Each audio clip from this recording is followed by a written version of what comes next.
You seem bothered by something. How did we get here? A CDMP TV and film presentation from Crazy D, the mind who brings you the Black Ice Chronicles, the Females DVD, and Situations DVD, brings you The Shifter. It's Halloween night at Crazy D's, and a pesky vamp is out for blood. Beware of the Shifter. That's it. You gotta go beat it damn scram, man. Damn. Why don't you be a doll and find me a place to change? I need a place to change my clothes before I go. What? Don't try to hold me on the phone. D, you been holding out on me? I was just about to stop and help. You know I helped the crackheads, D. Some people just don't have originality with their outfits. It's like I hear voices in my head talking to me and shit. I saw that punk-ass Charles Pippin and his cousin leaving here. I learned the grace pose. Get your camera ready. We're here, like we said, for trick or treat. Crazy, what did you see? You seem bothered by something.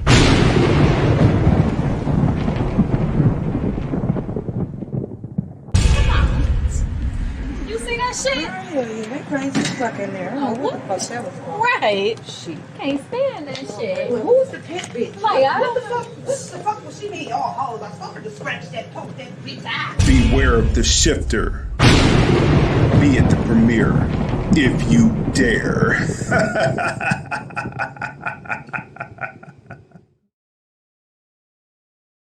Are you gonna listen to the move? I've been out the loop since '09. Yeah, I'll be back. I'll be back to get at that, though. Check this. I'm at the motherfucking house last night. Guess what the fuck I see? What you see? Shamika, what's up? Fuck you think you fucking with? It's Maxwell, bitch. Fuck you in them shoes. Bitch, I'm about to stomp you with these shoes. I thought I told you to get a jump to Crazy D. I did give it to Crazy D. You know, D, you must have seen money in that. You know, he used to produce those nudie DVDs. Fuck you, thin man. I know you did it. Don't let your mouth write a check, cause I will take it out on your ass. Damn, man. Is you serious? I don't appreciate being roughed up by men, or should I say, male bitches. Yeah, you don't work out. And we look for young ladies like you to host them. I look like somebody that can host your videos. That's right. So go change, cause we ain't got all day. Get off the house. Pretty good, though. I'm doing that bullshit. Crazy. What the hell? How you in my room? At the very same time that America refused to give the Negro any land, through an act of Congress, our government was giving away millions of acres of land in the West and the Midwest, which meant that it was willing to undergird its white peasants from Europe with an economic floor. But not only did they give the land, they built land-grant colleges with government money to teach them how to farm. Not only that, they provided county agents to further their expertise in farming. Not only that, they provided low interest rates in order that they could mechanize their farms. Not only that, today many of these people are receiving millions of dollars in federal subsidies not to farm, and they are the very people telling the black man that he ought to lift himself by his own bootstraps.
interesting thing about Germany, why I made a curator's pick of the Hollywood Fringe Festival. Community, heart,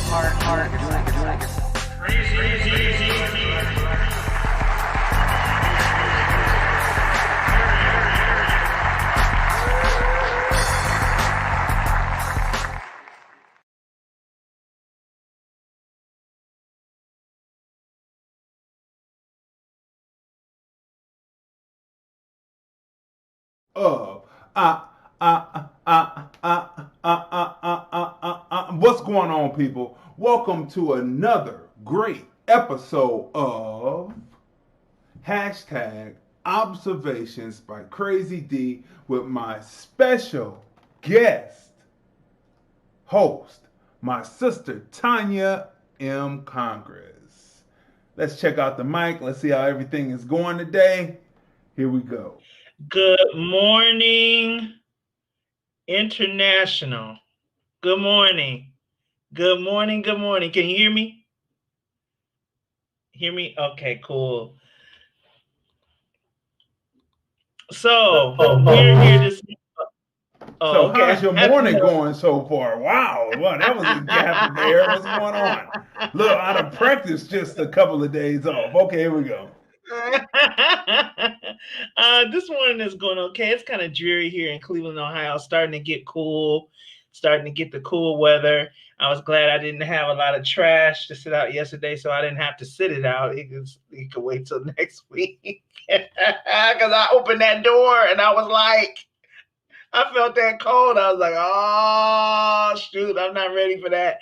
And the interesting thing about working from home, I work from home, and a lot of times I'm not even going outside. So I don't know what the weather is like. I can only go from, like, if it's raining, I can see it's raining or whatever, but I don't know what the temperature is other than if I have to turn the heat on a little bit, and it's right at that time where you can't really tell. Cleveland has strange weather around this time. My mom used to call it flu weather, cold catching weather, because it's up and down. It'll be like right now, it'll go up to like 60 something, close to 70, and then it'll drop down to almost 30 at night. So you always have to have a jacket and stuff like that. But I went to bed late because I had been binge watching a couple of shows. I had been watching I keep on saying just Lord Bird. I know it's more than that, but it's about John Brown, the abolitionist. And so I've been binge watching that. Well, it's only 3 episodes so far, but I had to go and catch up with part 2 and then go into part 3. And then Lovecraft Country, I was watching that too. So, and then I just got hit, but I was a little slow to Survivor's Remorse. I was slow on that. So I haven't been binge watching that a couple of days. So I was up kind of late, but I was up at about 10 this morning. And of course, I have my bowl of stuff here. This camera confuses me.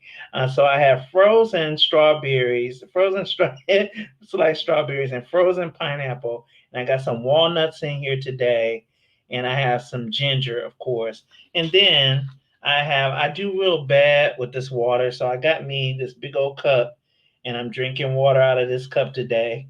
I'm going to try to do that every day. I'm very bad with, now, to my credit, I do drink water. It's just that carbonated water with the flavoring. That's not exactly, because the flavoring is suspect. The sweetener is suspect. It's not sugar. But it's still suspect. So I got to transition out of that and drink more of this. But I'm doing good, excited this morning, excited to be here as in every day. How's your morning going?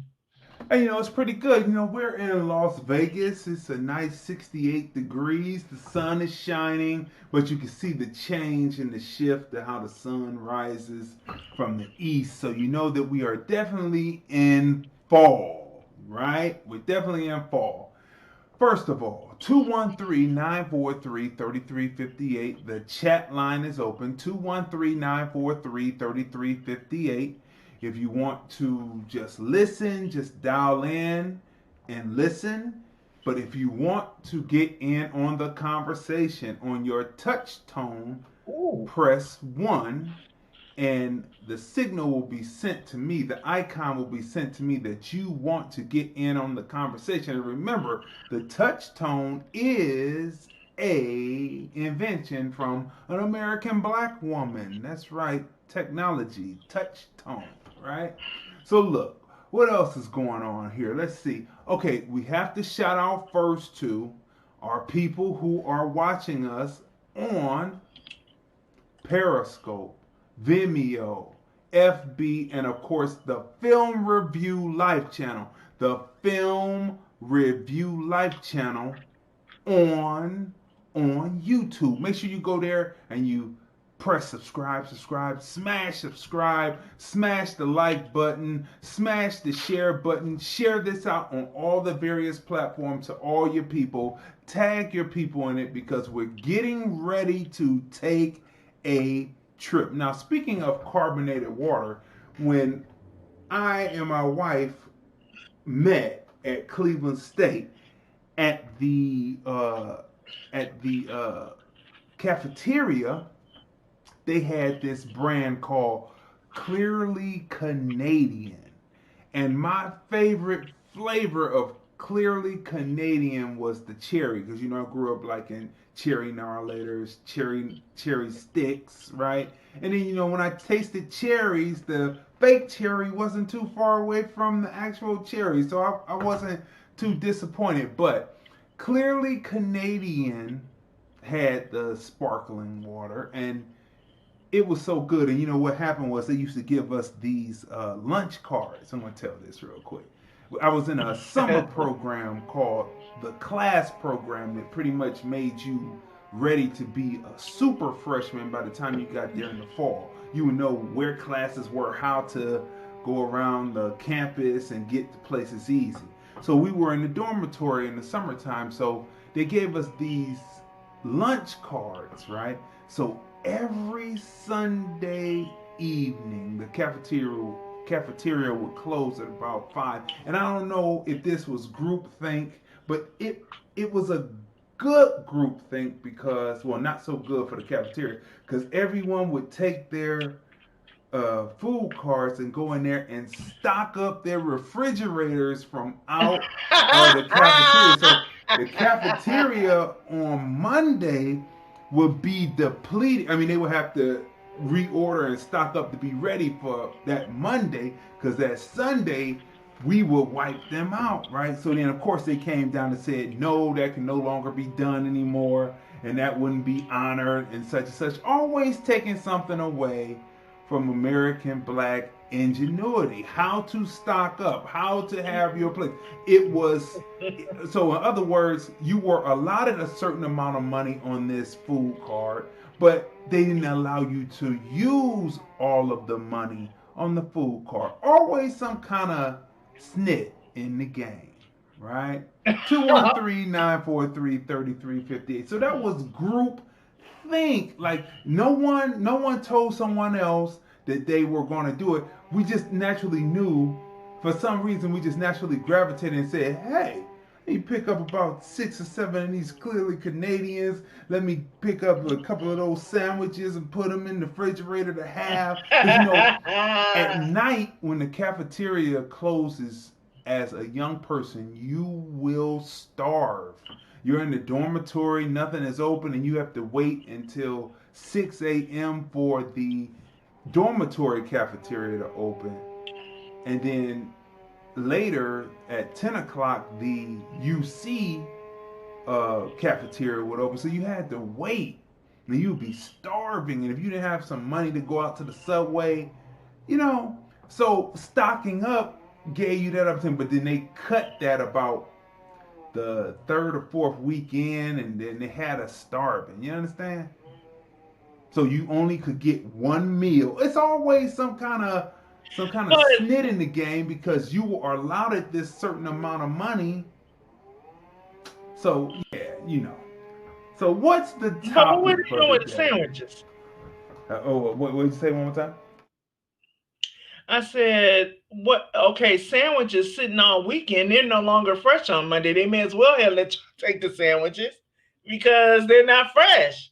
on Monday. The bread is not. Well, they probably put it back in the freezer and put it back in it had a certain expiration date. You know how things have certain expiration dates. And so it could go from, let's say it's May 5th and the expiration date is May 21st.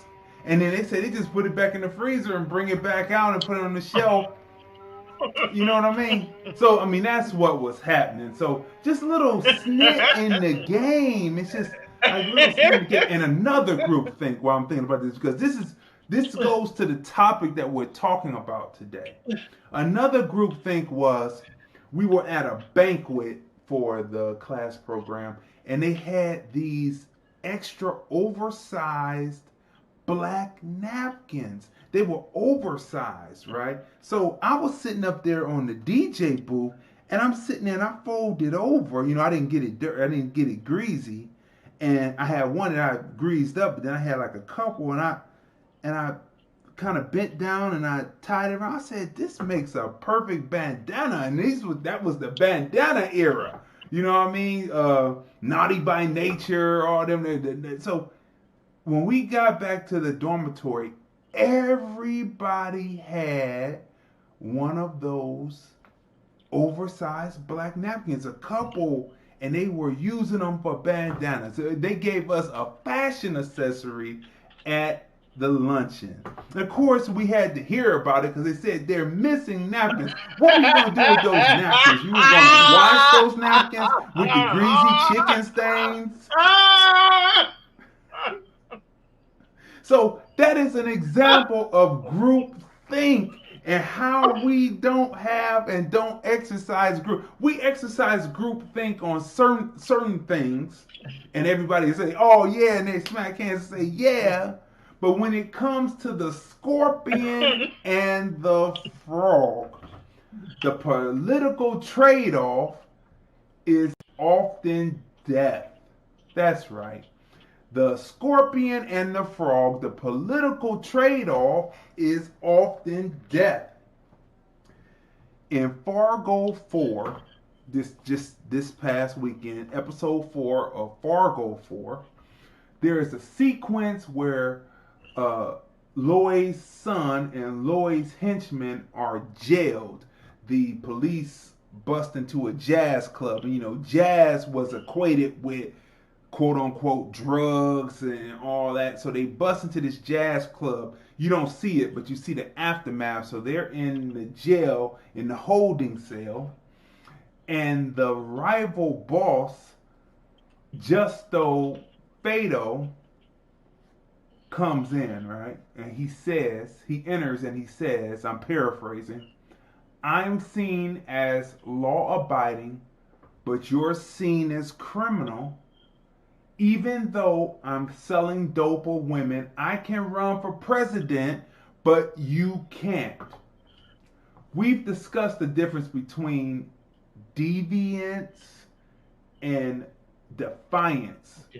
Which group of people are seen, and we've discussed which group is seen as either defiant or deviant, right? But in this charged political climate, where people are so quick as American blacks to choose a side, not American black, are we in a state of the scorpion and the frog? Let's discuss. The phone lines are open. And as usual, we have to start out with some memes to get us, get the old joints Monday morning lubricated and going, to get you going. So smash the share button, smash the like button, because we are getting ready to disseminate some information. All right, here we go. So the first meme. You have 3 brains. You have 3 brains, right? Let's look at each, right? Let's look at each. The head, the seat of logic and intellect. However, the unconscious mind directs around 90% of our behaviors. However, the unconscious mind directs about 90% of our behaviors. The gut. 90% of the body's serotonin involved in mood and management is produced in the gut. Eat well to feel well. And number 3 within you have 3 brains is the heart. Now, you know how people say, well, I feel with my heart. I let my heart be my guide. And people say, no, man, because you're actually thinking. However, people, scientifically, that is correct. There are more neural pathways running from the heart to the head brain than from the head brain to the heart. There are more neural pathways running from the heart to the head brain than from the head brain to the heart. So that means what you feel good about, and you know that 90% of our behavior is unconscious, and 90% of the body's serotonin involved in mood and management is produced in the gut. So if someone is feeding you well, they bring you to a political banquet, a political dinner, and they're feeding you well, and they're making your heart feel good, then unconsciously, your behavior 90% out of the time is going to move towards those people who are making you feel good and making you release that serotonin to the brain and making you release that dopamine. Okay? So we just have to, let you know that. Now go and research this now. Like we always say, these are our observations and our opinions. Now, ladies, I'm going to say ladies, no offense to this, right? No offense, right? But ladies, if you have yeast infections, these various herbs, these 6 amazing herbs can kill the release of yeast. However, fellas, guess what? You can also have yeast infections. And we're going to get to that because we have a presentation. You need to smash the share button and the like button because you can have yeast infections too. Yeast is, I just learned this, yeast is nothing but mushrooms. That's right, mushrooms, or in the case of certain yeast, have you ever seen people who have really bad foot fungus? And doesn't it look like the toadstools that you see growing out of the bark or in the forest? Have you ever been in the forest and seen toadstools growing out of bark or growing by themselves? Doesn't it look like the toadstools or mushrooms? Some toadstools are bad for you, mushrooms are good, but they're all fungus. They say mushrooms are good for you, but it's all fungus, right? So you too can have yeast infections. Have you ever woken up? Luckily, I can say I've never had this happen. Have you ever woken up and seen that white film on your tongue? That's yeast. The foot fungus that you have on your feet, that you got to get some athletic odor eaters and all that and foot powder to try to kill it. That is yeast. That is mushrooms, toadstools growing on you because you are invaded by yeast. Smash the share button. We are going here. What does this have to do with the scorpion and the frog? The political trade-off is death. Smash the share button. So these 6 amazing herbs kill the fungi, okay? We have to be clear about that as we go. So we've told you about the serotonin and 90% of our thoughts are unconscious, because if people are feeding you well and you're feeling good, your heart will grow fonder for them. Do you see how this works? How it works? Remember that old saying they used to say that women would say, way to a man's heart is his stomach. And scientifically, that is true. If you can cook and you make the person feel good, then unconsciously you got them, right? That's why it says not to eat, the old timers tell you don't eat, no cake or no spaghetti or nothing from. But that's another story for another time. Okay, here we go, people. This right here is very interesting as we grow our understanding, middle standing, and overstanding. This, to the left, is a bug on land. Now, we talked about this briefly, but I found the meme that talks about it more succinctly and distinctly. This is a bug on land, the left. The one on the right, this is a bug under water, right? Scrimps. The Southerners say scrimp, but it's shrimp or scrimp. Lobsters, clams, crabs, and oysters are not food. They're bugs. Underwater bugs. Bottom feeders and scavengers. Not food.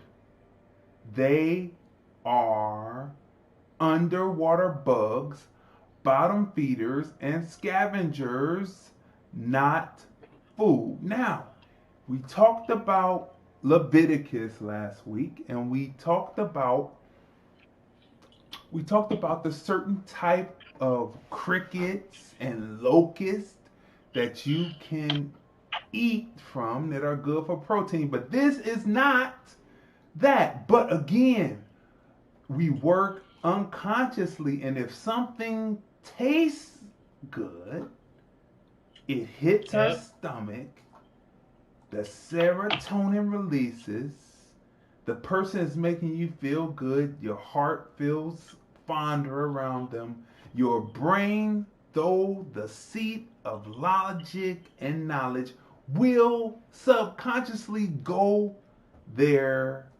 way. And isn't some of the things that are the worst for you taste some of the best that you have ever had? I mean, isn't that right? Yeah.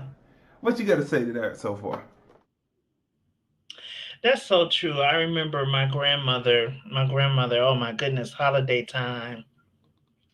She was throwing down. It would take her a week to do the preparations for the food she was cooking. See, now we're lazy. We do, okay, we're going to have greens or green beans on the menu. She'd have greens and green beans on the menu.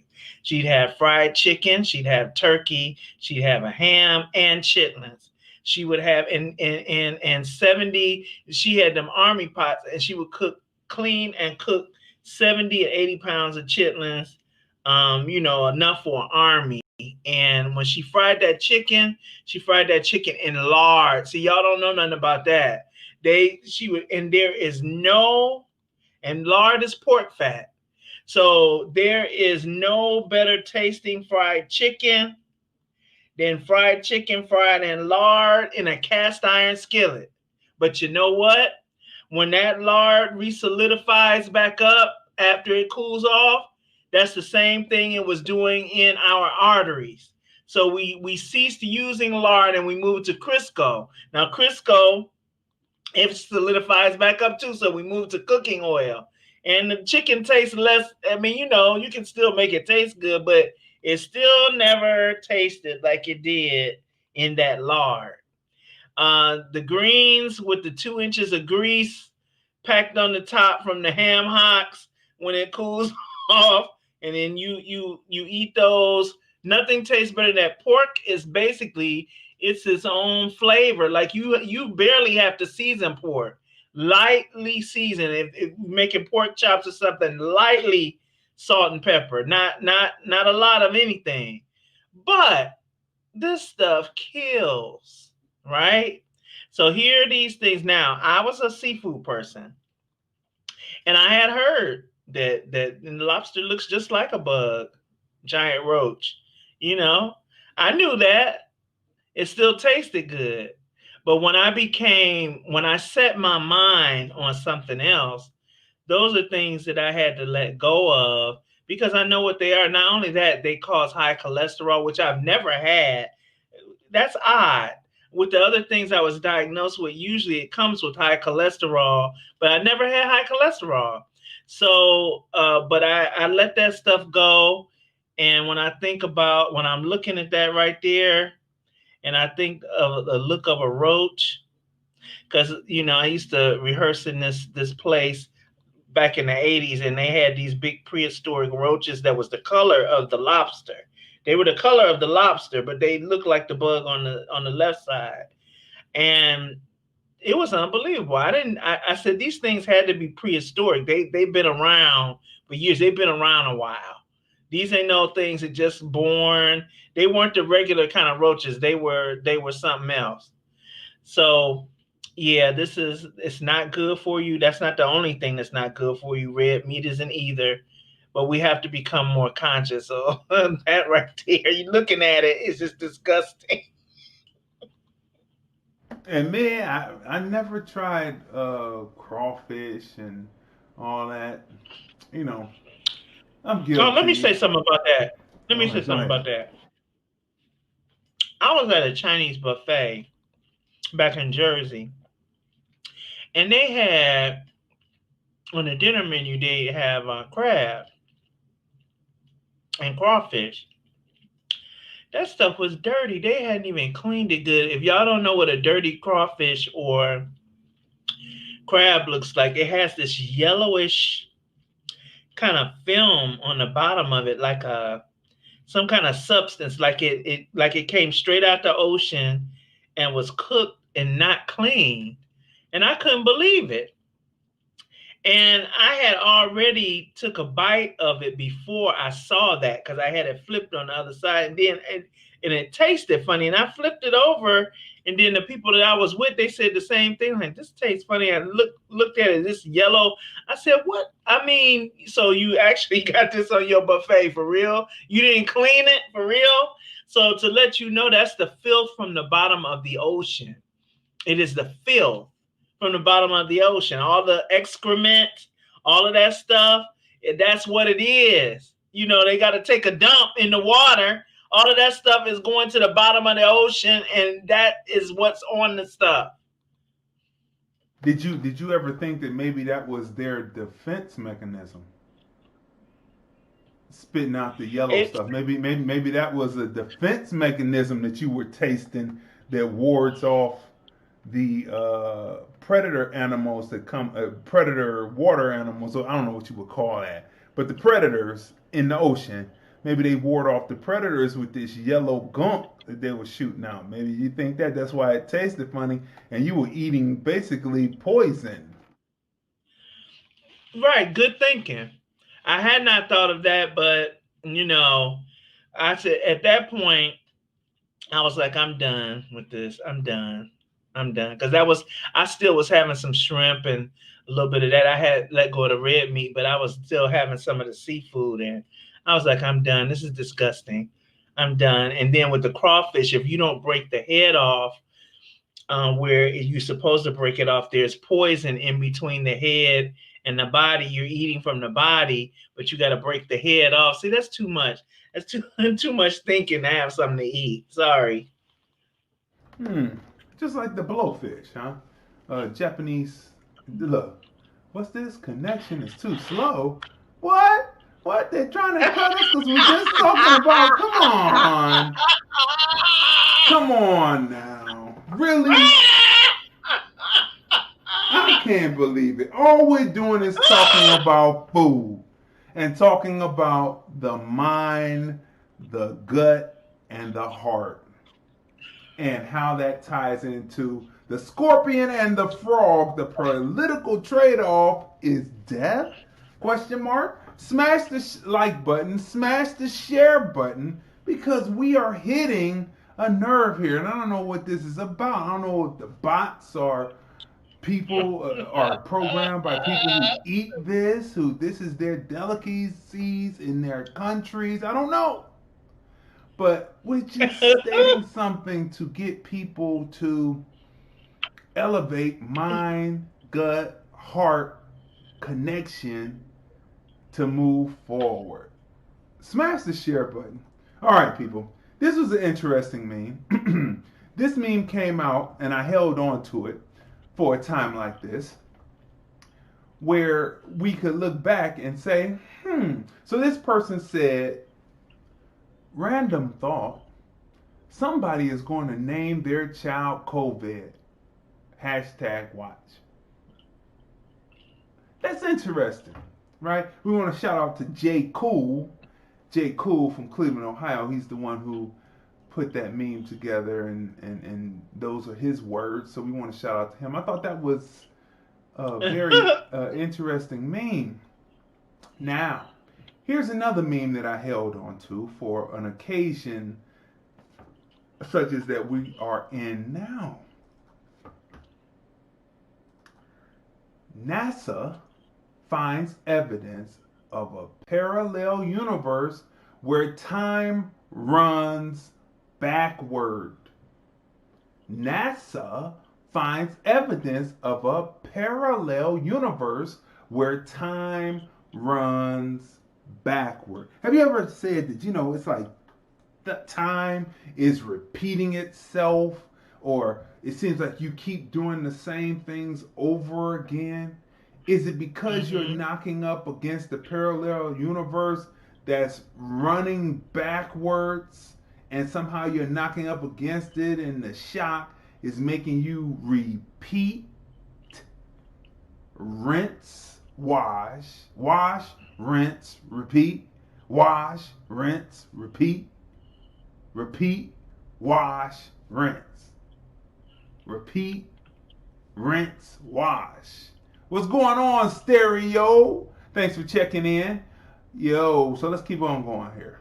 So that was an interesting meme, and I thought that was good. Smash the share button, smash the like button. The topic for today, the scorpion and the frog.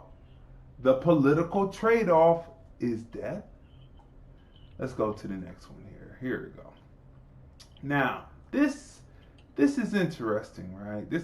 We're getting ready to have the rubber hit the road, right? We're getting ready to get to the rubber hitting the road. So you want to smash the share button, smash the like button, smash the subscribe button on the Film Review Live channel, right? We want to see 5 new subscribers today on the Film Review Live channel. Now listen to this. The Griot says we should honor Ahmaud Arbery by voting. Black people have been voting for decades, and they keep killing your kids. That's because they know that's all you know how to do. Nobody respects weakness. Black people have been voting for decades, and they keep killing your kids. That's because they know that's all you know how to do. Nobody respects weakness. That's the Griot saying that now, right? Oh, smash the share button. Put on your safety belts. Put on your goggles and your helmets, because this is going to be a bumpy ride. You don't want to be a test crash dummy in the middle of this, okay? Because that's what they're taking you for right now with what's going on with this election, right? And you're a test crash dummy. And test crash dummies do a lot of good for human beings, but they don't do a lot of good for themselves. Crash test dummies. We don't want to be that. Put on your safety belt, put on your safety goggles and your helmet. This is going to be a bumpy ride. Smash the share button, smash the like button, tag your people in it. Make sure that you share on all the various platforms that we simulcast from every Monday through Friday, 9:30 a.m., 12:30 p.m. Eastern, 9:30 p.m. Pacific. Hashtag ObservationTFR. This right here.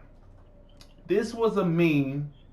I decided to keep the people who listed it mind of a woman. Let me take my water here, because it's been some months since May, June, July, August, September, October. We're coming into November. It will be 7 months since George Floyd lost his life after being basically strangled by a knee for 8 minutes and 42 seconds. 42 seconds. Okay. The meme, the person mind of a woman writes, "We did it. The largest civil rights movement ever." And then they show you all over the country where different protests broke out. Now,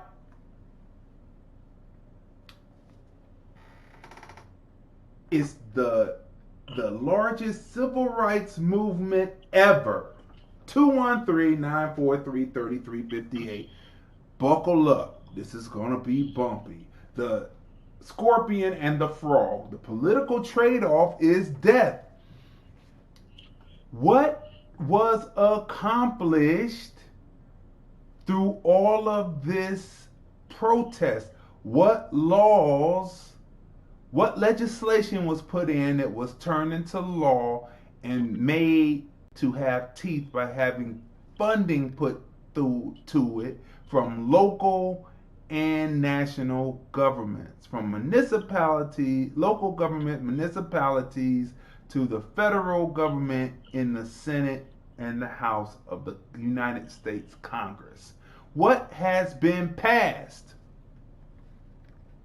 It's been May, June, July, August, September, October. We're going into November. What legislation has been passed to say that this was a civil rights success? We've had 7 months to look at this now. The election is going on, and all your favorite boy can say is, George Floyd's daughter said, "My father changed the world." It's been 7 months. Let's continue on. Let's continue on. It's been 7 months.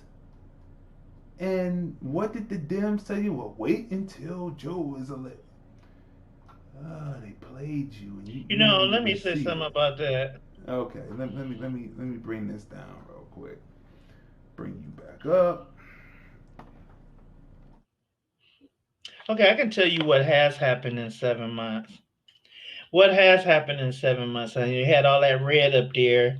Civil rights was going on. Well, you know, you had BLM making a strong appearance at those rallies and stuff as well, marches. Well, what has happened since then? BLM has been co-opted to anarchists. They slapped down Tim Scott's, revision of the, of the police. You know, he came up with the thing to revamp how the police were trained and all that stuff. They slapped that down just because it was a Republican. They came up with it. So in 7 months, we have accomplished absolutely nothing in terms of George Floyd and his death having counted for something. And those officers, they didn't get prosecuted, did they? Or not to the extent they should have. Well, the trial is coming up, but old boy just got bonded out on $1 million bond or something, the main one with the knee on his neck. He somehow got the money together for the $1 million bond. And so He's out walking free, not considered a flight risk, right?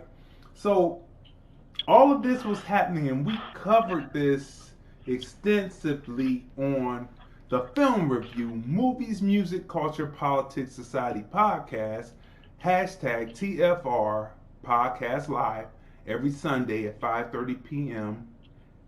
Pacific, 8:30 p.m. Eastern. We covered that, and we talked about how all of this is happening, and well, we're gonna get to that, but go back and watch those episodes, 104 through 110 and 121 through now 135 of hashtag TFR Podcast Live. Binge watch. Get your notebooks. Besides breaking down the cultural and political aspect of films and movies in the society in which the time they were made, we discuss politics and culture and society. All right, so look, let's keep moving here. Smash the share button. Here's another. This is very important. Keep that in mind. What has happened since George Floyd was strangled by a knee? Here's another. Deep, it says. It says, trust gets you killed, love gets you hurt, and being real gets you hated. Trust gets you killed, love gets you hurt, and being real gets you hated. 213-943-3358, right? We are looking. Okay, now, so what has happened? Again, what has happened civil rights wise since George Floyd has passed? And are we suffering as black people from a deficiency of short-term memory? We know our long-term memory is gone. We don't remember how the other people, or some people call them ancestors, those who came before us, fought and dealt with racism. All we know is to how to complain, but not to politic, right? And negotiate. We have forgotten that. And so we know our long-term memory is gone, but what about our short-term memory? Okay, here we go. This was an interesting meme that had come up a while ago. If you see, these are the rest of the continents of the globe, of the world, and they can all easily fit into Africa. So you can see that Africa is larger than what they show you on the map. So you have to have your mind in a mind state to be able to get these facts and be able to utilize them, catch, analyze, shoot these facts out. These are facts. Africa should take up the whole map, and all of the other continents should be very, very, the other land masses should be very, very, very minuscule on the map. Which brings us to this thought from a person. I thought this was pretty good. And we have spoken about this in a way. You know, I say American blacks should be back over there, and it should be our turn, and we wouldn't be going over there talking about brother. Smash the share button, smash the like button, we're going. But this person came up with the meme, and with what's going on in Africa with the, how many different colonizations have they actually faced from different Europeans and now the Asians? How many different colonizations have they actually faced? But this is what this person says, and I say, we need some modifiers here. We need some modification on the statement. But they say a coalition of smart blacks from all over the world must take over the management of Africa. A coalition of smart blacks from all over the world must take over the management of American blacks. Of Africa. Maybe American blacks too. But anyway, listen. I changed that a little bit because, you know, American blacks are within all of the diasporas, because we have those who are not landlocked, have branched out and gone and live and are living in other countries successfully. So I would say a coalition of smart American blacks from all over the world must take over the management of Africa, because the mismanagement to go from, did you know that the Nigerian government checked off on them dethroning Gaddafi? Did you know that? The Nigerians were one of the African countries that went along with Gaddafi being basically executed. Did you know that? That's heavy, especially when you were just talking about a few years before, you were talking about being a country with states, and someone didn't like somebody was jealous. Oh, that think he, well, they wouldn't say nigga, they would say that Kaffir's that Kaffa thing. We're gonna take it, but so it would take another group of people not taking no snit and going over there and saying, yo, this is the way this is gonna be. This the way this is gonna be. Because you done had it enough and you done messed it up, and we coming to take off. We're just trying to, disseminate. We're not just trying to. We are disseminating information, and it's up to you to take the information and build your mind state. Right? Now, here's an invention for those who may still need training wheels. It's already built to have training wheels. Like when you learn how to ride a two-wheeled bike, you first start out with training wheels. Well, this invention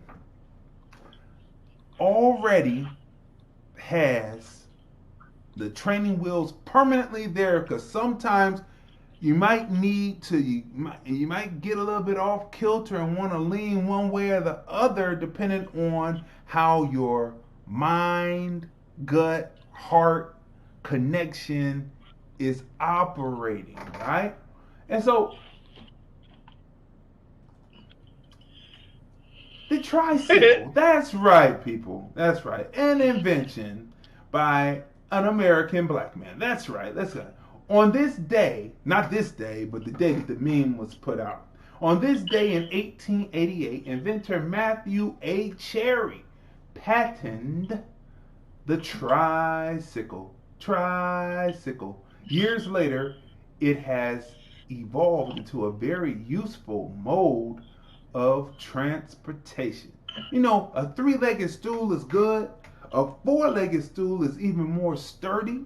It may not tip over, but as you notice, the tricycle had a larger wheel in the front so that the back wheels could stabilize and not turn over. What's wrong with the three-wheeler? The three-wheelers were balanced. The motorized tricycles, they were balanced equally, thus it could cause tip over. You see, they didn't use science. This man used science, and he had a larger wheel and two smaller back wheels to create balance. And so that's what we need. We need balance. So hats off to Matthew A. Cherry, who patented the tricycle.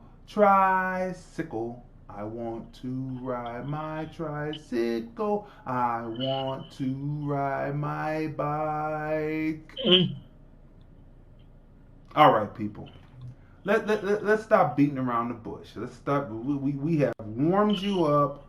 We have it. And now we're getting ready to get into the scorpion and the frog.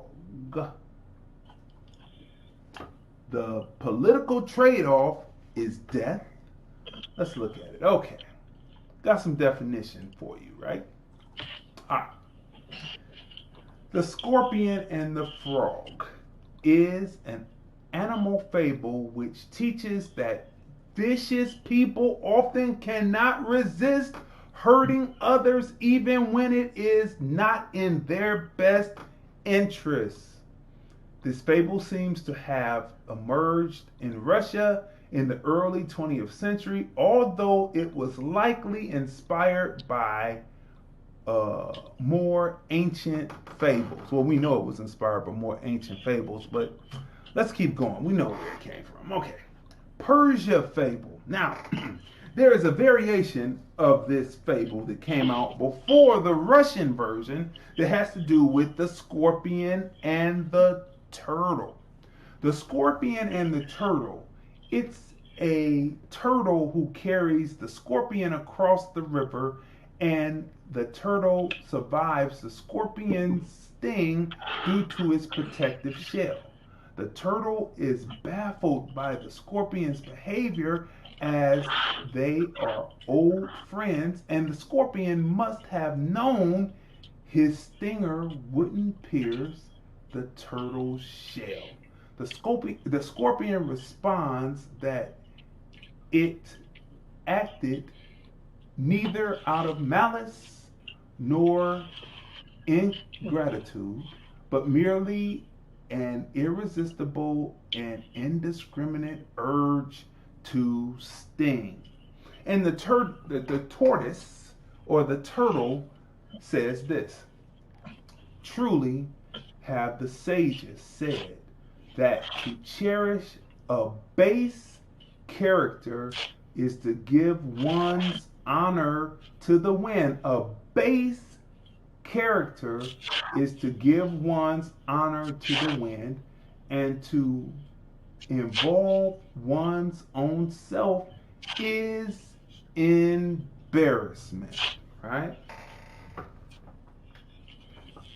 Truly have the sages said that to cherish a base character is to give one's honor to the wind, and to involve one's own self is embarrassment personified. Wow. What you gotta say? What you gotta say to that?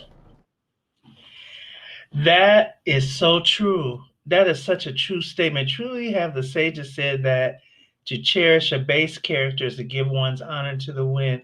Have you ever did business with someone? We can liken it to this. You're doing business with someone, and they have already demonstrated their character has already been suspect in the past as you observe them with other people. Yet, they come to you, y'all a little bit cooler, got some type of relationship or acquaintance, and they come to you to get involved in business with them, and you already know their character is suspect. This is what this is talking about.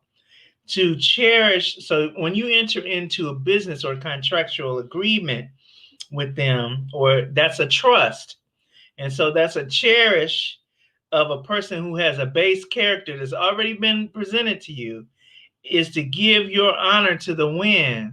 So you're liable to gain some kind of reputation by being associated with that individual. And not only that, to involve one's own self in it is an embarrassment because you knew already.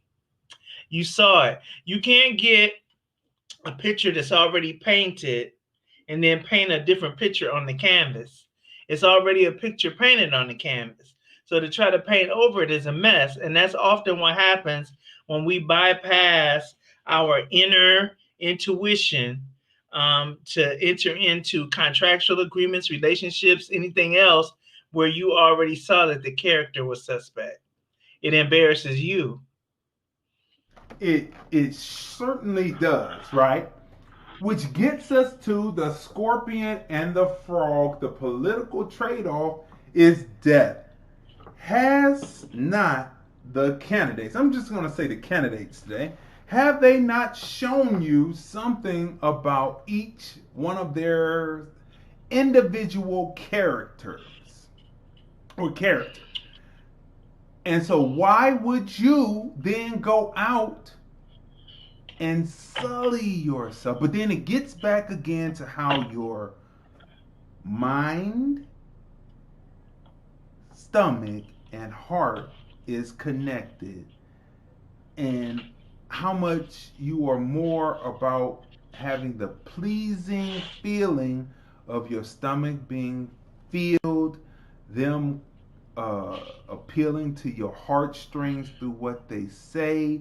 And though your mind is set to be intellect and smarts and intelligence, you let your subconscious or your unconscious mind take over for you, releasing the serotonin from your filled gut.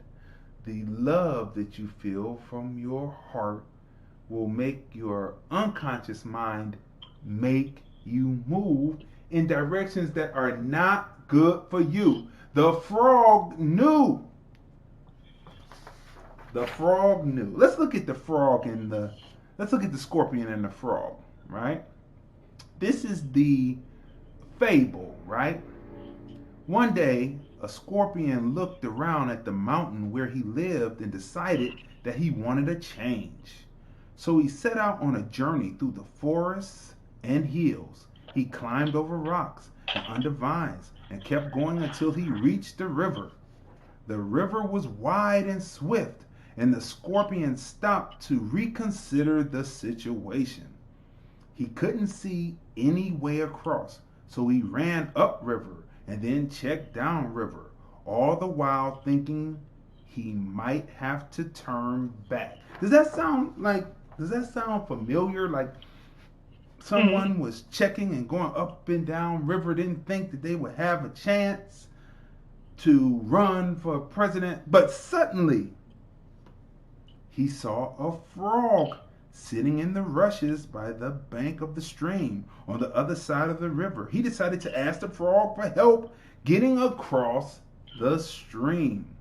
"Hello, Mr. Frog," called the scorpion across the water. "Would you be so kind as to give me a ride on your back across the river?" "Well now, Mr. Scorpion, how do I know that if I try to help you, you won't try to kill me?" asked the frog hesitantly. "Because," the scorpion replied, "if I try to kill you, then I would die too, for you see, I cannot swim." Now this seems to make sense to the frog. Let me read that again. Now this seemed to make sense to the frog, but he asked, "What about when I get close to the bank? You could still try to kill me and get back to the shore." "This is true," agreed the scorpion, "but then I wouldn't be able to get to the other side of the river." "All right then, how do I know you won't just wait till we get to the other side and then kill me?" said the frog. "Oh," crowed the scorpion, "because you see, once you've taken me to the other side of the river, I will be so appreciative that I would never sting you." So the frog comes over and lets the scorpion get on his back. He can feel the prickly of the scorpion's feet grabbing into his moist skin, and as he dips into the water, the muddy river water swells up around them, but the frog makes sure that he stays above the water so that the scorpion will not drown. His feet fighting his webbed feet, fighting the currents to get across to the other side of the river. As he's as he's swimming, he feels a sting on his back. And he looks back to see the scorpion pulling removing his stinger from his back as a deadening, numbing feeling takes over the frog. The frog says, "How could you have stung me? And we had an agreement." And the frog and the scorpion said, "Well, you knew who I was when you took me on your back to take me across to the other side. It's just in my nature." As the frog began to sink in, killing both he and the scorpion said, "It's just my nature. Destruction is my nature." So you see, people, we're sitting up and we know who people are. The scorpion and the frog, the political trade-off is death. Is it death? Let's look over the years. We've talked about that already. You can go back to episodes 1 through 38. We're moving forward. This is episode 39. The scorpion and the frog. You know when you put this person on your back and give them your time to try to get them elected, you know who they are. You don't even have to go back to what some people feel is ancient history, because we are dealing with short memory deficit. We know that our long-term memory is really gone, because we can't even go back to 1920. We can't even go back 100 years and just gauge it from 100 years up to today. We just can't do it. So we're looking at short-term. Just take 40, 30, 40 years. And we can't even seem to do that. Our short-term memory is gone because it has to do with our mind, gut, heart, how it's connected, and what we're allowing to rule. We're not letting our mind state rule. We're letting a mindset rule. Where is my tummy full?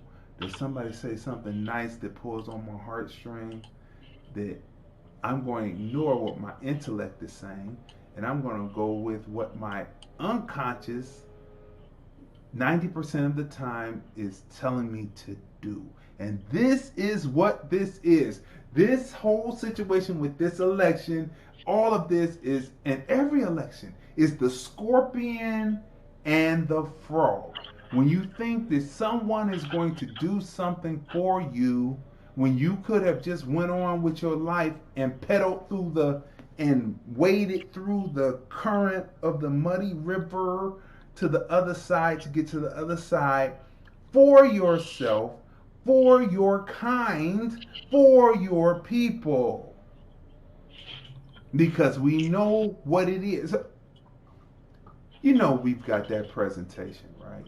You know that we have that presentation, right? You know that it's time for another presentation, edited down by yours truly. Smash the share button, smash the like button. We are now, the rubber has hit the road by now, and we are rolling now. Watch out, this is going to be bumpy.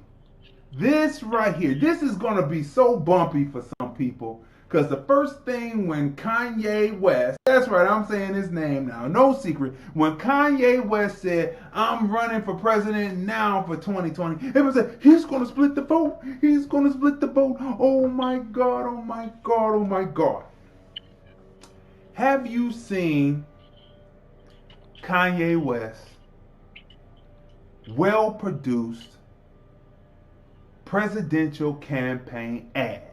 Have you seen it? Smash the share button, smash the like button, tag your people in it so they can see it, so they can hear what the man is saying. Now, if you believe in him or not, you should just at least be willing to hear what the person has to say. If your mind, gut, heart connection is good, you should be able to hear contrasting opinions or thoughts without getting disagreeable in some of the terms. I mean, I've had discussions with people over the net. I mean, I had this one with this one. I had to let her have it because she writes me and says, not voting for Trump is not voting at all is a vote for Trump. I said, no, not voting is abstaining and saying we want two better candidates for our vote, so we won't be the frog subject to the scorpion that's going to kick our issues down the road because they know as usual that they have us. Did they not learn that with Hillary? Did they not know that? And the other guy, he hasn't done enough, so there's no vote because of his story. Because of not his personal story, but his story. History has taught us, if we would just extrapolate out and look, that maybe it's time for us to do something we haven't done. Now, before I get to Kanye West, because this is the start of the presentation, so I'm giving you time to smash the like button, smash the share button, subscribe to the Film Review Live channel on YouTube. What do you have to say about this so far? You know, while you were speaking, I looked up the scorpion because it's something didn't sit right about with it. Was just on my spirit. Something didn't sit right about him even asking for to be escorted across the river. Because I said, I thought scorpions could. He said he couldn't swim, but I thought scorpions came out of the water onto dry land. So I went and looked it up. And the scorpion can actually last underwater for 48 hours. The scorpion cannot have something to eat for a whole year. They can go a whole year and not eat, and they can be underwater for 48 hours straight. So my thing is, there's the lying element of that, and which is very present in this whole thing as well. The lying element, the deception.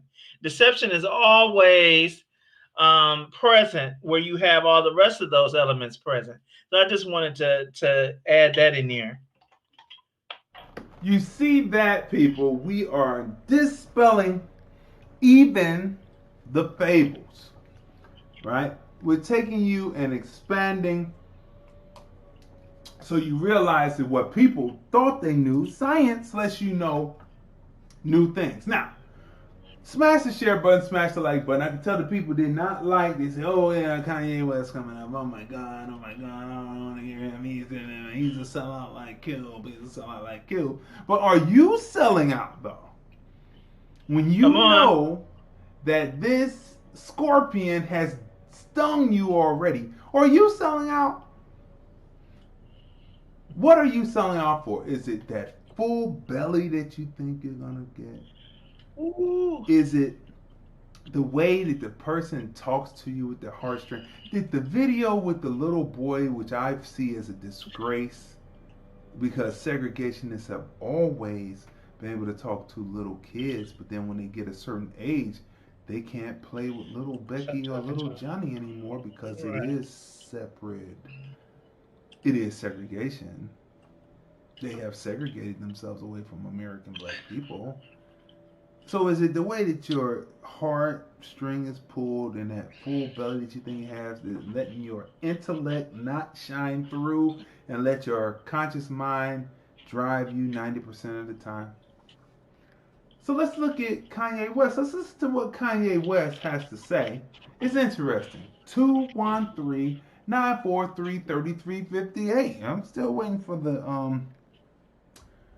operatives to call up. They were calling up.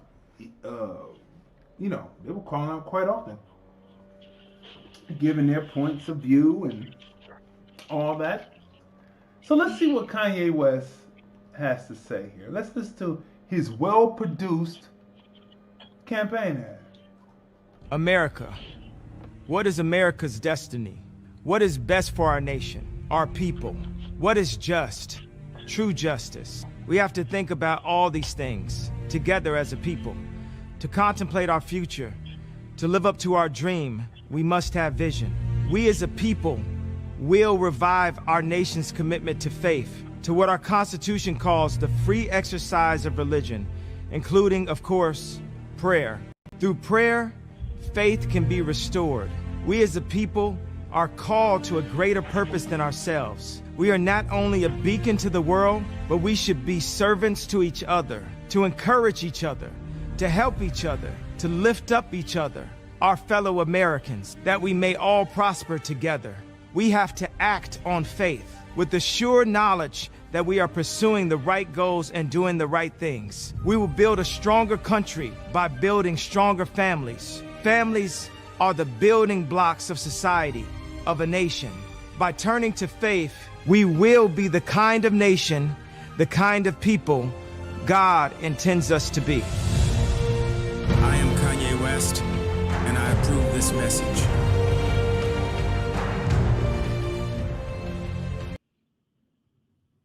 So let me hold that right there for you. That's Kanye West. It's well produced, and he's using an angle on the angle, the way that they shot him, that most ads do not shoot. Most campaign ads do not angle the camera that way. That is a low angle looking high, which gives Kanye West, as the candidate, dominance. Did you notice that the way a person thinks of themselves is often the way that certain things execute in their life? Have you noticed that when Biden was at his town hall, he, for some reason, had to look up at the people who were up in the nosebleeds? I'm just going to say nosebleeds, but they were up high, looking down for social distancing, which made Biden look diminished. It made him look like the smallest. Him and Stephanopoulos were the smallest things in the room, by the way it was angled, and he had to look up. Who is he looking up at? No one. Everyone is supposed to be looking up at him. Have you ever seen the movie Citizen Kane? Have you ever seen the movie Citizen Kane? And when Citizen Kane is speaking, the camera is looking up at him, and behind him is a large mural of his face. Orson Welles played Citizen Kane. If you have never seen Citizen Kane, you have to catch up. Go watch Citizen Kane. It tells you about political races and what happens in politics. It's the oldest. It's been going on since the beginning of times when you deal with politicians. Have you ever seen the movie 300? I'll wait. Have you ever seen the movie 300? I'll wait for a minute. Let me see. Go through my memory bank. Can I catch, analyze, and shoot that information right back out? Did I see 300? Of course you did. And did you see what happened when the military went off to war and they called back for reinforcements? Because they almost had the Persia guy. They almost had the giant. Almost had him. Just missed him by this much, catching him somewhere vital, but they ripped his cheek with the arrow instead. Just that close. And they called back for reinforcements. And the politicians in their bureaucracy did not. Envy and jealousy. So watch 300, watch Citizen Kane. These two movies can tell you what we are in now. While you sit up and you laugh at Kanye West, what was Kanye West's message, and why did Kanye West know to be dominant where Biden does not know, and he's been in the business of politics for 47 years? Even Donald Trump knows to be dominant when he's dealing with other nations. And it appears that Biden wants to be apologetic. That is diminished. right? So we're just showing you, because you are about to put the scorpion on your back. And when the minstrel shows start happening at the White House again, everybody's going to be happy because they're going to have a full belly. They're going to be talked to nice, the heartstrings, and their intellect is going to go out the window, and 90% of the time is going to be nothing but the unconscious emotion taking over, thus being the frog sinking in the river with the scorpion who can stay underwater for 48 hours. You're dead. He's alive. So let's continue on with this. Let's continue on. Woo, boy, I'm telling you, boy, people are funny, and they're arguing, ending friendships. Yes. I mean, over. How do you know that you're a coon if you end your friendship over a Caucasian that you don't even know? Let's continue. Black folks have a short memory. That's what they teach the FBI today, the CIA today. That black people have a short memory. And a short memory is associated with white sugar. Our addiction to white sugar. Remember I said, what is a drug? And everybody looked at me like I was a drug. Nobody answered the question. And I said a drug is an isolated substance. Does everyone remember that? Yeah, I saw 4 people shake their head. Damn. So, if I take the cocaine out of the cocoa leaf, it is a drug. See, I isolated a substance. You still with me here? That's why we call cocaine a drug, because I isolated a substance out of the cocoa leaf. You heard of poppy seeds? If I take the heroin out of the poppy seed, I have a drug. I've isolated a substance. That's what a drug is. That's why heroin is a drug. If I take the starch out of a wheat berry, I have a drug. You can call it bleach white flour if you want. But chemistry is what it is. I isolated a substance out of a wheat berry called bleach white flour. Therefore, I have a drug. A drug is an isolated substance. So when you eat this isolated substance, like I did with the grape and the raisin scenario, y'all remember 15 minutes ago when I was talking? Short-term memory, people. So,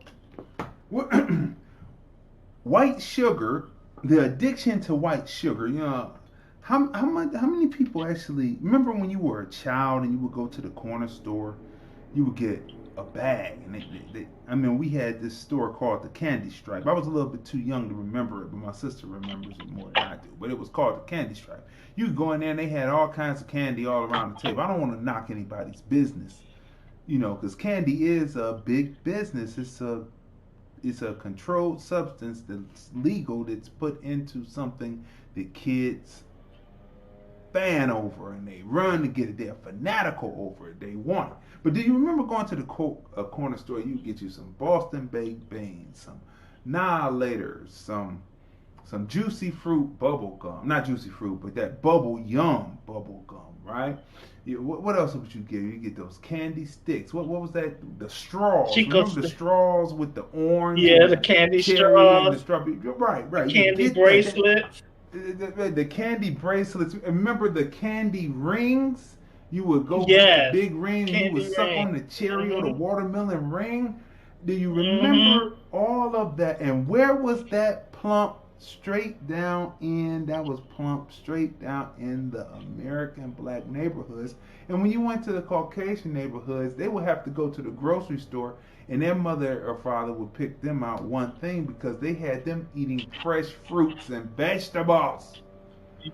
And candy would be something that was given at Christmas time. So all during the year, you didn't stop at the candy store. Don't forget that some of the girls would pick up the big pickles in the wrapper, and some of them swore about the big pickles. So you had the big pickles, and was that setting you up to do something. That's another story for another time. But you know, hey man, correlation. You know what I mean? Now look. So you got the sticks, and you got the straws, and you got the annihilators, you got the Boston baked beans, you got the M&Ms, you got the, you know, not to knock that, because, you know, in moderation everything is good, right? And you got don't forget that you top it off with a big red pop. That's what you just called it, red pop. When you go home pop. And you get you some Cherokee grape pop, red, or you get you some orange Weilers or Kool-Aid. Remember when Weilers came out? Oh, Weilers just killed the game on Kool-Aid, didn't it? Or you would go to the store and get you a big jug of 2-gallon juice. It was the orange juice, but it wouldn't be orange juice. It would be orange flavored juice, and you had all that, and the orange ring be around the top of your lip, because you know, and your tongue would be red from the annihilators. Right? Then you ate the pickle, and don't forget that if you were good, you had you some potato chips. Most likely barbecue potato chips, never plain. Or when they came out with the salt and vinegar. So you had all this. So you had the salt, and you had the sugar, and you had the sugary drinks, and what did Dr. Africa just say?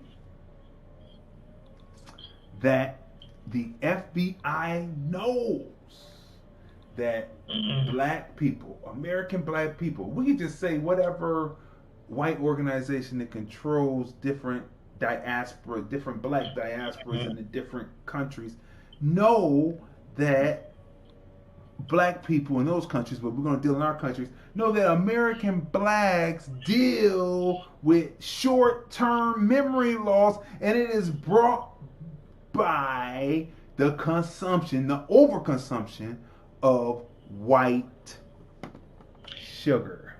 Let's continue on. I said that the raisin has to, in chemistry we say, reconstitute itself, rehydrate. The raisin has to put back all that water, all the minerals, and then it's recognized as a grape by the body. Now the body will process it. And I say, where is it getting all this water, the vitamins and minerals and all that stuff? It's getting it from your bones, your glands, your prostate, your muscle, your brain, your vein. Are you still with me there? Yeah, epididymis. Yeah.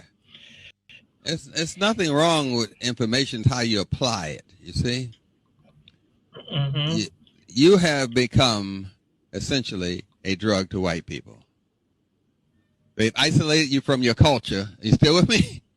And when I isolate a substance, it's a drug. You are a drug to white people. They are addicted to you. And you are addicted to them. Is this difficult?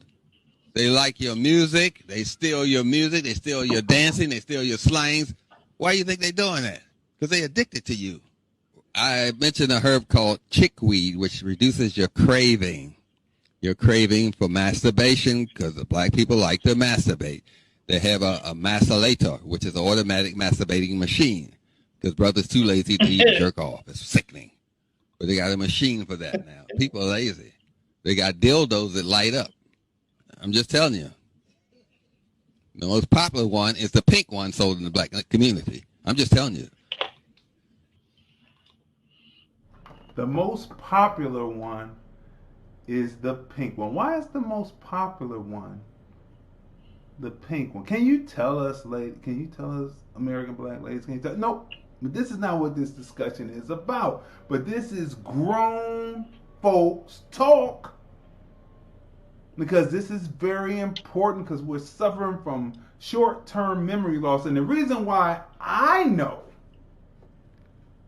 that my sister and I really don't have any problem with all of the information that we have disseminated from 1 through 38, we don't have any problem with those that would be considered the powers that be, is because they know, like we know, that your short-term memory will make you forget just what we said.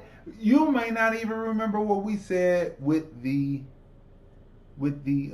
slides that we showed, the memes that we showed, that built up to this. You may not remember, be able to take home one or think of one thing to be able to total recall it, catch, analyze, and be able to shoot it out. of what the building block was to how we got to the scorpion and the frog. The political trade-off is death. You may not even know. So that's why we are disseminating this information. And really, we know that you will not move on it. We know this already. But we disseminate it out for the people who will. Because we don't have to be here in the future to see it, but it will happen. And they will reference back and say there was a group of people, there were 2 people, there were 3 people, and the people who were around them that were discussing these things, disseminating information for a time when the information will be utilized. And that's what it's for. Not in this time, because we can tell people are too entrenched in their gut, heart, mind connection. Theirs is that full. Do I keep that full belly, or am I going to have to pull the belt up for starvation because it's going to be kind of hard? I'd rather keep that full belly. I like Hustle and Flow. He had the I'm just going to be explicit here. He had the white hole that he was dealing with, which was not his bottom, because I think that old girl from Empire was his bottom in the story, but she was having his baby. But pretty much the white hole was pretty much serving as his bottom, because the other one was out of commission with a baby. And she said, sometimes, I like you talking that junk to me. I'm just paraphrasing. I like you talking that to me, talking that game, but I just don't feel like it today. So she let him know that she knew that this is game. So now I'm applying that to this. In my heart, in my belly, I'm going to listen to the game they say, and I'm just going to let my emotion work. I'm consciously doing it, which makes you a traitor and which makes you a sellout. You consciously do it. Once you hear the truth, once you hear the facts, and you find out the truth from the facts, and you continue to do what you do, you consciously do it to keep your belly, make your heart feel good, to let your emotion, your unconscious take over and drive you instead of your intellect. That's what makes you what would be considered a sellout. But let's continue, because we have more as we go through the scorpion and the frog. A lot of people want to be the frog. The political trade-off is death. Please. We have a lot of problems. That's true, but we have a lot of remedies. I'm saying chickweed will curb your craving for white people. Food, white sugar. You still with me? Violence. Because all cravings use the same highway called the nervous system. So I'm just strengthening the nervous system. That's a herb. Now, on amino acid, I go glutamine. Glutamine. Glutamine. Glutamine.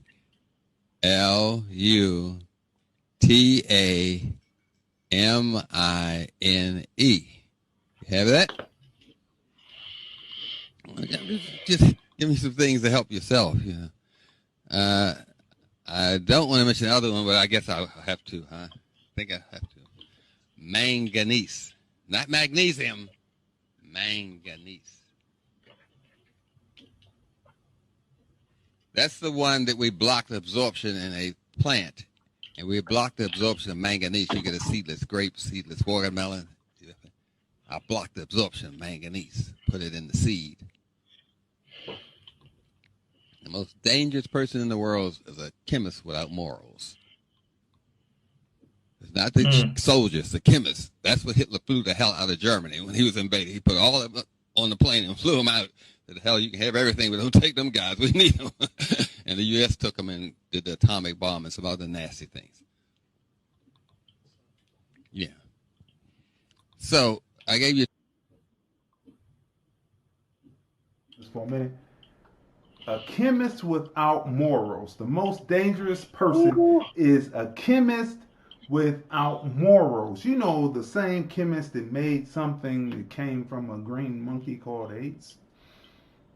Or the same type of chemist that made something. Now remember, these are just our opinions and our observations just from looking at things. So we're just going to say it's just our observation and our opinions. You have to take what we say, go check it, what they call fact check. Go check the facts and then be able to make your mind state to build your truth, right?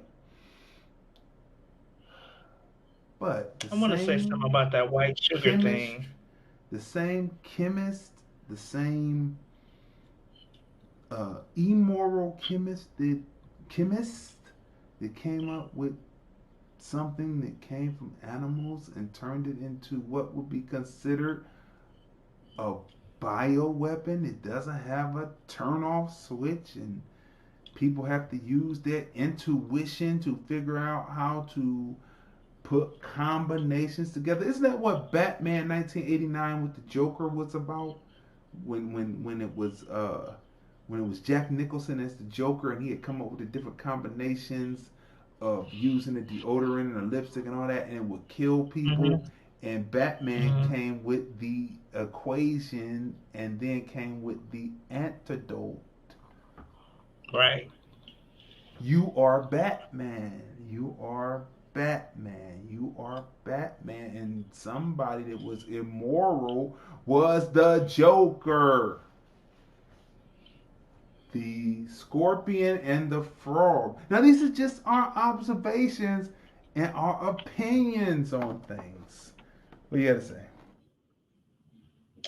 I'm gonna say something about white sugar, but prefacing it, this weekend I had a trying weekend trying to get me some groceries this weekend. So I ordered from Whole Foods for delivery, and somebody who obviously takes in too much white sugar and weed did not deliver my groceries, and they never showed up. They picked them up. When I called Amazon. They had picked up the order from Whole Foods, but it never made it to my house. Now, I placed the order at before 1 o'clock. It was supposed to be here between 3 and 4. At 5, I called because they were an hour late already. Duh, white sugar, duh. And they were an hour late already, so they said, well, just give them another hour. You know, they gave me the spiel, the blow the smoke up your behind spiel. Just give them another hour, and they're not here. I already knew they wasn't coming. You an hour late. I had no call about you were going to be late or anything. I go on the site. There's the name Sarita was there, but there was no phone number. You're supposed to be able to call the driver. There was no phone number. Somehow they had a phone number, and they said they was unable to reach her. That's suspect. I don't know, because it wasn't in the system, right? So, all of that to say, so then, fast forward. Now, it's too late. It's after 6 o'clock. It's too late to order from any grocery store. Now I am livid. I'm up to here.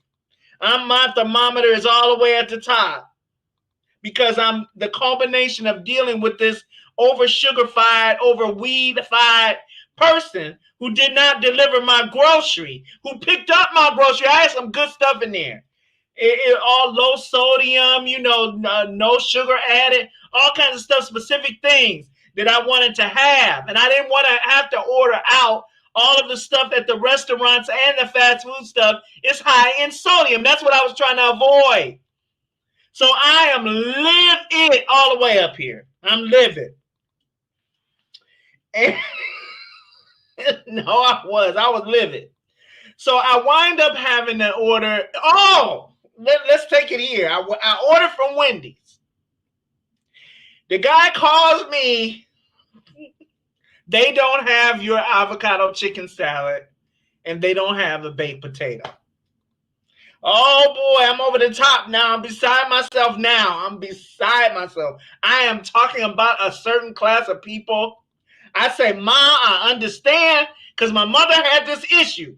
And I said, Ma, I understand. I know you can't hear me, But I just want to tell you, I understand where you're coming from. So and the driver that was picking up my windows, well, they said they don't have, and we got a big problem. They don't have everything you said you wanted. He talking dragging like he's stoking on something while he picking up my order. So I'm just livid. So I go to the fast food, because I didn't want to spend but so much money, because Whole Foods is expensive. I'm gonna replace the order because they credited me back, so I was gonna replace it the next day. I have it now, but now I got the order, and I didn't want to order anything too expensive. By the time they tack on their service fee, the tax, and some other kind of stupid fee, that's $10 over whatever it is you're ordering. So I order from, where did I order from? I ordered from Burger King because it's closed. Now it's not. Now we at 8 o'clock. I didn't want to eat after 6 o'clock. So we're at 8 o'clock. I'm mad. I got an attitude and everything. So I'm going through the menu and I'm like, they got these soft drinks, which I'm not going to get because I have to drink water. They didn't have no carbonated water. But next to the soft drink, it says, add white sugar. Add white sugar as an additive to the soda. I could not believe what I was seeing. So in an average bottle of Pepsi, a can of Pepsi, it accounts for 30 teaspoons of sugar. 30 teaspoons of sugar is in a can of Pepsi, a 12-ounce can of Pepsi. And you're saying you're going to order this Pepsi and have them add separate white sugar into the drink? Are you kidding me? Who is going to do that? And whose idea at the corporation is this legal?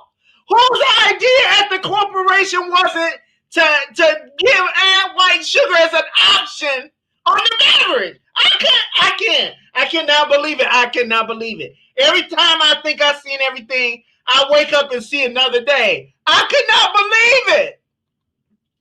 Add white sugar as an additive on the menu to soda. And we want to know why they didn't have what it is you ordered. They didn't have it. Two things, right? Chickweed, and I gave you three things. That was a test. I'm a school teacher. I had to do these things. So the next thing to understand about these isolated, concentrated substances called a drug is that, well, it's going to cause a yeast infection. You give yeast different names. You call it dandruff. That's a yeast infection. You give yeast another name. You call it athlete's foot. That's a yeast infection. Yeast is mushrooms in layman's terms. It's just mushrooms growing between your toes. We call it athlete's foot. You got mushrooms growing in your head. We call it dandruff. Still with me? You got a white-coated tongue in the morning. That's yeast. It started 30 feet down here and grew up to your mouth. And the one thing yeast crave is sugar. So you can't get rid of your addiction to the sugar unless you get rid of the craving that can cause you to crave the sugar, which is yeast. So you can't drink beer because that is caused by yeast. You can't eat anything that's fermented. That's beer, wine, vinegar, cheese. And you can't eat mushrooms because you're feeding mushrooms to a mushroom. That's itself a stupid. So you can't eat mushrooms. And I said in the beginning, it's a whole lifestyle involved here. It's not just one magic pill. It's your whole life is the magic pill. So you can't eat anything fermented. That's cheese. That's mushrooms. That's soy sauce. That's vinegar. That's beer. That's wine. And yeast, which is in bread and many things. And it has about 30 different names. Because these are white people. They change the name to keep you stupid. So we write hydrolyzed yeast on the label, which is MSG. Because MSG has 40 different names. That's why you need some egghead like myself to tell you about this stuff, because you can't keep track of all this stuff. Because these people, they play, that's what they do. They're just acting like white people. So you need an egghead like in chemistry, an egghead in biology, egghead in history. Don't try to be the whole village. It ain't going to work. Don't even try that. Now, keep in mind that the sugar takes the moisture out of your veins and arteries, which closes them. They get so narrow that they can't nourish your feet. That's why you get amputation of the foot, amputation of the legs, because they can no longer get enough blood supply. Now, you see how he's breaking this down in layman's terms. Everyone can do it. They'll get there and say, you're hyperhemoglobin. Oh, man, you got, oh, my God. You have high blood pressure. You have diabetes. Oh, my, your diabetes, your count, your AC1 or 1CA or whatever, it's just large as hell. It's just large. He breaks it down and tells you that this is what's cutting off the circulation to your legs. You want the circulation to stop, to reappear, stop taking sugar. Sugar not only contracts your veins and your arteries, it also causes short-term and I believe long-term memory loss. So that's why it leads to Alzheimer's. That's right. And I believe that's why we're disseminating the information for people who will need it, because we can tell by the responses that some of the people were saying, what did Pimp C say in one of the songs? They so gone, they praying to a man. One day you're here, baby, then you're gone. Come on, man. I'm sound like your racist guy. And whenever he say that, you be like, yeah, come on, man. You be like, oh, I feel like I'm gonna have this full belly and his heart, he's calling me man. Like I say, what's up, man, to my brother, and then it's gonna release the dopamine in my brain, and I'm gonna let my subconscious take over, my unconscious take over, and let the 90% run. Because he's got me full belly, and he's saying, come on, man. But come on, man, is the racist insult. Sugar took the moisture out of the veins, which narrowed the grate down to a raisin and made it too small to carry enough blood to the foot. So a lot of people will have dialysis because the sugar narrowed the blood vessels to the kidneys, and the kidneys can't get enough nourishment to stay alive, so they're on dialysis. Dialysis is caused directly by sugar. That's what I'm trying. High blood pressure is caused directly by sugar because it narrowed the blood vessels, and the only way to get more blood is to increase the pressure. They are losing their hair at 25 because they took the moisture out of the scalp and killed the hair follicle, therefore they bald at 25. But, it's a fashion now.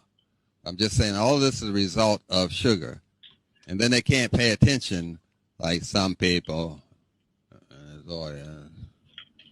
Because the sugar causes short-term memory.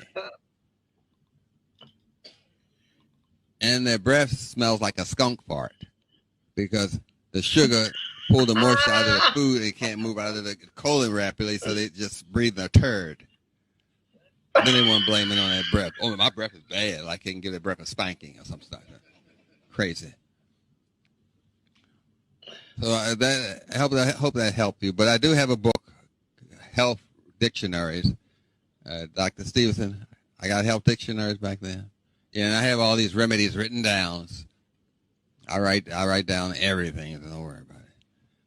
Monk, like religious little guys. Monk fruit. Yes. It's a natural sweetener. It goes to the liver so it won't damage the pancreas. So they won't get diabetes or anything like that. It's called monk fruit. Monk, like those little preacher guys. And you know what a fruit is. I know you know. Yeah. She's trying to say use another concentrated sweetener called honey. To eat honey in its natural state, you have to eat the whole flower.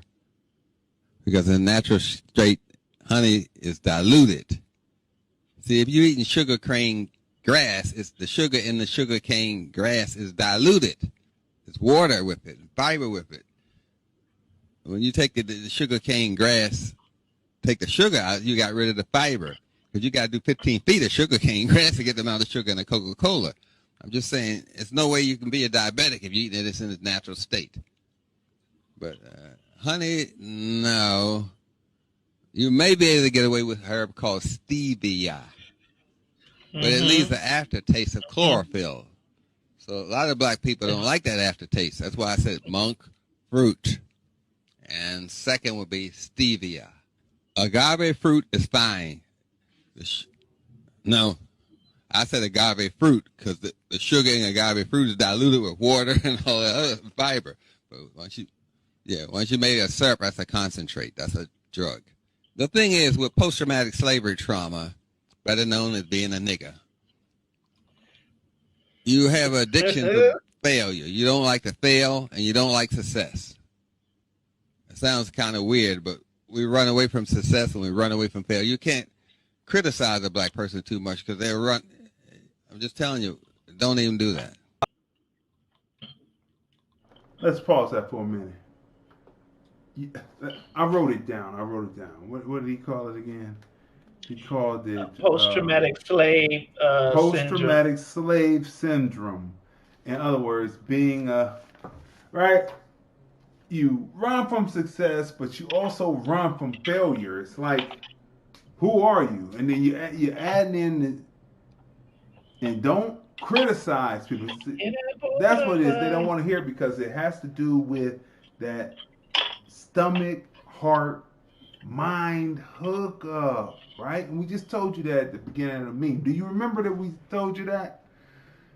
Yeah, we told you that. So let's go on. Let's go to Claude Anderson. Why black people on TV are paid to keep us from revolting against the system.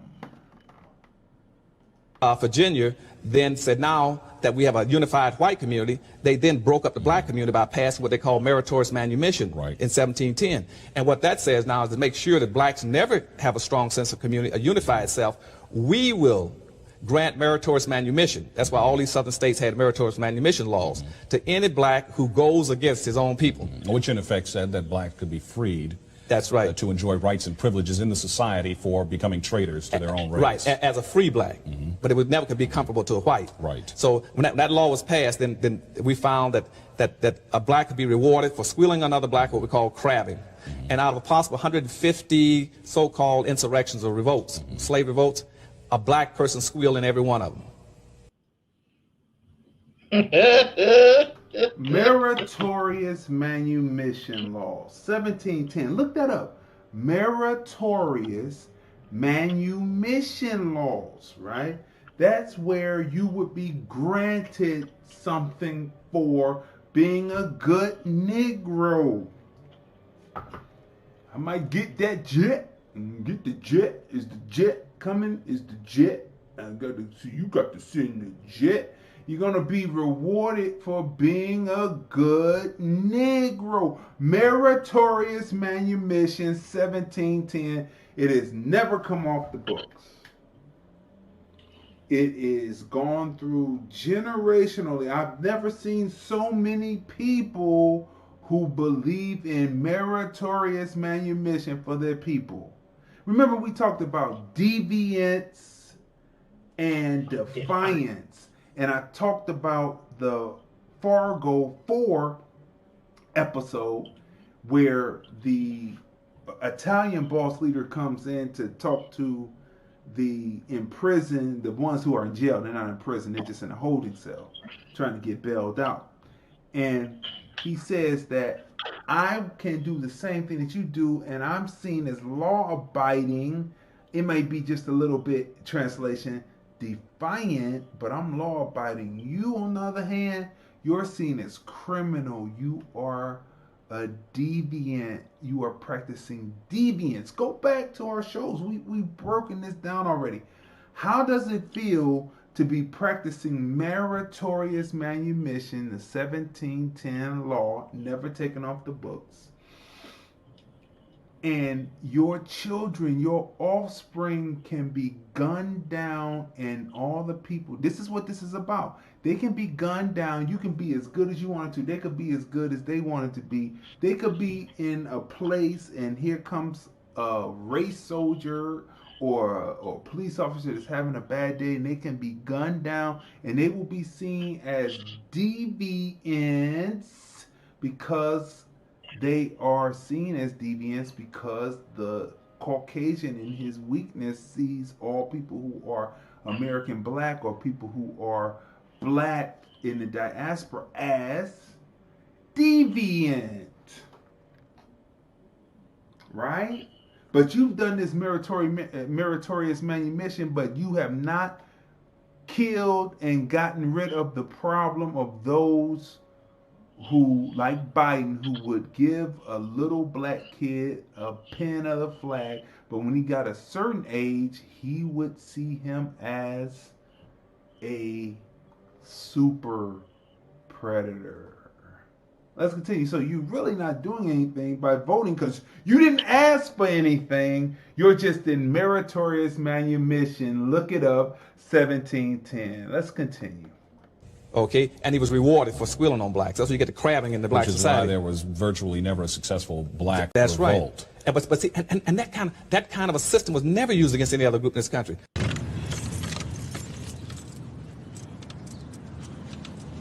You know, I got all this shit hanging over my head, but you off trying to start a war with our partners. The nigga diss me every time I see him, acting like he the one in charge and shit. In Compton, he is the one. You lose. Every time you bite with that nigga, and I'm the one that pays for it. And you gonna get off his corners? You gonna leave his people be? Or you the one that's gonna find yourself a new plug? You don't mean that shit? The fuck I don't. I built this shit. Me. Brick by brick. And I'll be damned if I let you tear it down just because you don't like the way another nigga talk.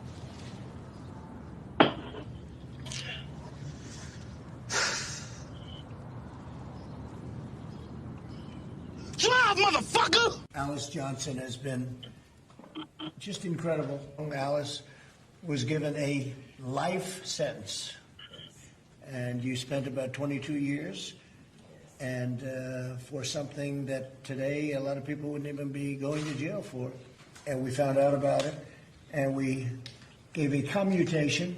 That means we were able to get Alice out, and she has been just so outstanding, and I'm so proud of you. And we're giving Alice a full pardon. I just told her. And I asked the folks if you could bring Alice over. We're going to give a full pardon. We're going to do it right now. That means you have been fully pardoned. That's the ultimate thing that can happen. That means you can do whatever you want in life and just keep doing the great job you're doing. So we're taking Alice from a commutation to a full pardon. And I'm going to sign it right now. And we're very proud of Alice and the job you've done and what you represent.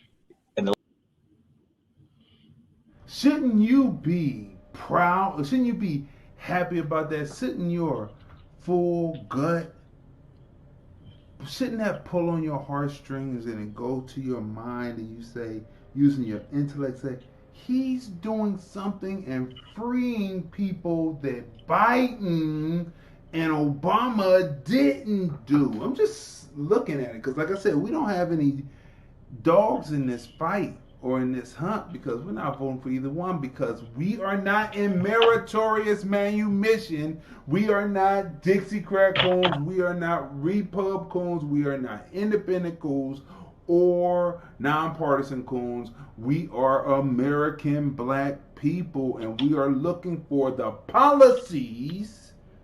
And this policy is good, but all that's going to be wiped away. You're going to see your uncle today. He's going to be back in jail tomorrow because if I know anything about a segregationist, he's not going to want what his legacy was, locking the super predators up, to be dismantled. It's going to kick down the road, but you're in meritorious manumission. Your son, your daughter, your niece, your nephew might get wrapped up in the middle of all of it. But you're okay because you're in meritorious manumission. Let's continue. Last thing about it is, so Dr. Anderson, aren't the conditions in this country better for black folk than used to be? Yes. But guess what? There's a ranking order, a vertical order again, like this, a vertical order, and it's go white, yellow, brown, black. Blacks are on the bottom. You're on the bottom. You're on the bottom in wealth. You're on the bottom in power. You're on the bottom with resources. You're on the bottom with everything. But you're on a ladder. That's a vertical ladder. Now they ask you, were things bad during slavery? You say yes. They say, but things are better now. I think yes. You know why? Because the ladder went up. Everybody went up. Everybody living better. But black folk are still under the bottom. And that's why they are permanent underclass. Blacks are a permanent underclass. They're only a permanent underclass. Everybody's in this country, including Indians, get more resources, power, and resources than the government except black folk. I fight for black folk. I love black folk, even though half of them might not be worth a damn, but I still love them. Again, you have these two bills. Senator Tim Scott, he's been, complaining that Democrats would not meet with him, would not even speak, on the issue. They were going back and forth. The thing here, Reese, when you look at really what's going on here, first of all, you always are going to have different versions in the House and the Senate. So there's a thing called committee. So typically what happens is after a bill passes in the House and another bill passes in the Senate, then they have a conference committee and they get together and work those different things out. The reality is people have been arguing. The people in the streets, they were arguing, look, in order for this thing to work, there are things you're going to have to get rid of. And that is three things: qualified immunity, chokeholds, no-knock warrants. Democrats are saying if those three things are not in the bill, we're not supporting it. Tim Scott, I hear all those he's saying. He addresses two of those. No-knock warrants, chokehold, does not address qualified immunity.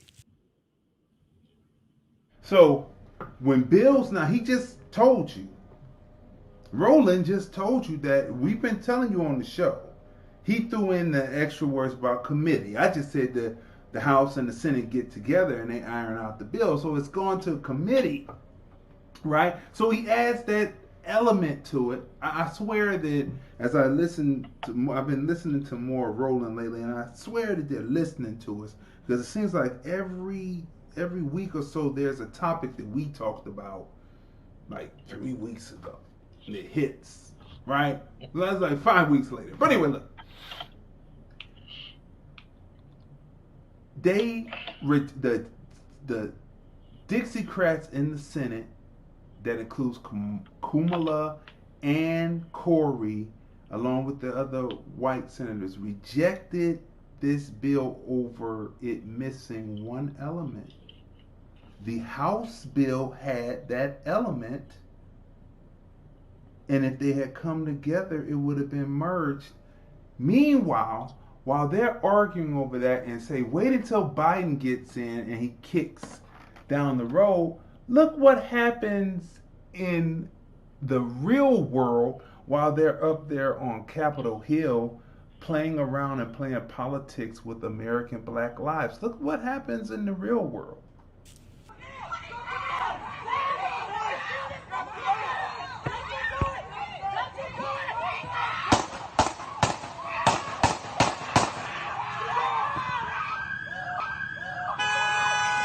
Wow.